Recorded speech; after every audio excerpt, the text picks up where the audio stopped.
அஸ்ஸலாமு அலைக்கும். Hi friends, எல்லாரும் எப்படி இருக்கீங்க? அல்ஹம்துலில்லாஹ் நாங்கள் எல்லாருமே நல்லா இருக்கோம். இன்னைக்கு உண்டான ஸ்பீச் பார்த்தீங்கன்னா, மனிதனே நீ எதற்காக ஓடிக்கொண்டிருக்கிறாய்? எதற்காக அலைந்து கொண்டிருக்கிறாய்? எதை தேடி விரைந்து விரைந்து தேடி ஓடிக்கொண்டிருக்கிறாய்?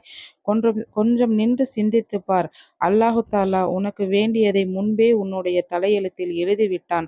உனக்குண்டானதை, உனக்கு உண்டான சந்தோஷம், உனக்குண்டான வேதனை, உனக்குண்டான தேவை, உனக்குண்டான மகிழ்ச்சி, உனக்குண்டான நட்பு, உனக்குண்டான பணம், உனக்குண்டான நகை அனைத்துமே எந்த அளவிற்கு உன்னை வந்து சேருமோ, எப்போது வந்து உன்னை சேரும் அப்படி என்பதை அல்லாஹு தாலா முன்பே ஒவ்வொரு மனிதனுடைய தலையெழுத்திலும் எழுதிவிட்டான். நம்போ எதை தேடி நம்ம ஓடிக்கொண்டிருக்கிறோம், எதற்காக நம்ம அலைது கொண்டிருக்கிறோம் என்பதை கொஞ்சமாக நம்ம நின்று சிந்தித்து பார்த்தோமேயானால் அனைத்துக்குண்டான விடையும் அல்லாஹ்விடமே இருக்கிறது. அன்பர்களே, தோழர்களே, இரு கைகள் ஏந்துவோமாக. ஆமீன்.